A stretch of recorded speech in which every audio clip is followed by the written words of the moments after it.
My first guest played a key role in brokering those agreements. Jared Kushner, senior advisor to the President of the United States, is with me now. Good to see you today.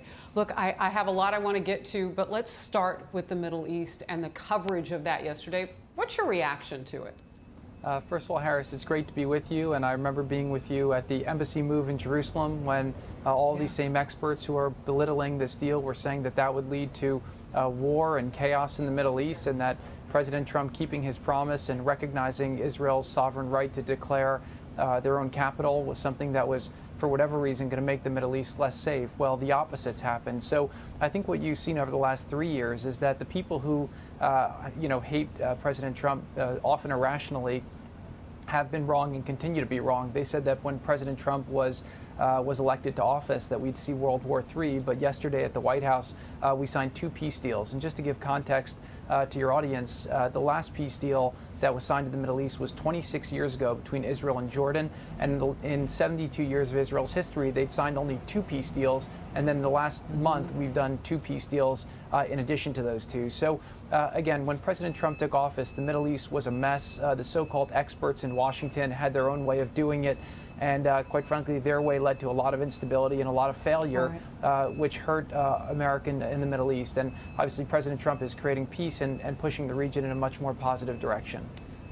So Jared, I want to get to this because you may not have been watching last hour. On Outnumbered, we had the former House Speaker. He actually talked about you and what's been accomplished. Let's watch.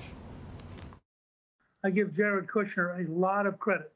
They developed the very first trip overseas was to Riyadh, where the King of Saudi Arabia brought 54 different countries, largest Muslim gathering ever with an American president.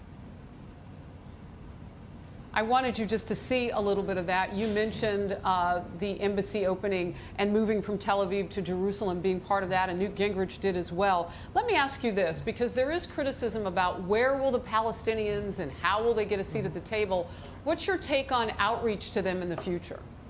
So first of all, I appreciate the graceful comments from the speaker, and again, the results yesterday are the fruits of 3 years of labor that started at the president's first trip, and he did have a strategy, and this has been executing that strategy the entire time. The Palestinians fall into that strategy, but for years, for the last 25 years, we all have a perfect track record of not having a successful agreement with them, and that's because the incentives have been all wrong. And so President Trump's strategy has been to not do stupid things, not keep old habits that don't work.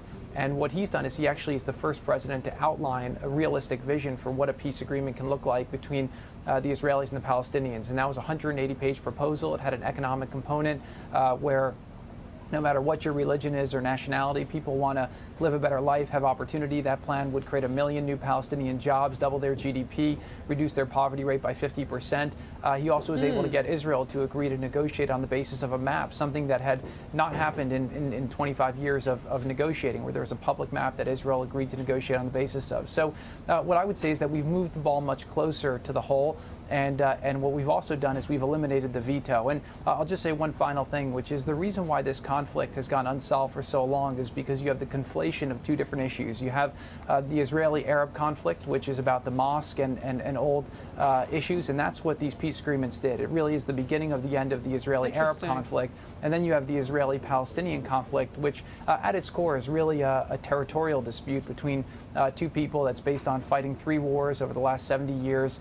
And at the end of the day, you have a lot of UN resolutions that, quite frankly, are anti-Semitic in nature, non-coherent, and we need to just resolve that territorial dispute. And I think that's how that will ultimately get resolved. So the moves yesterday were the first peace breakthroughs in the Middle East in 26 years. But I am very confident that that will make it more likely that there will be a resolution with the Palestinians in a fair way at the time when people are ready to make peace.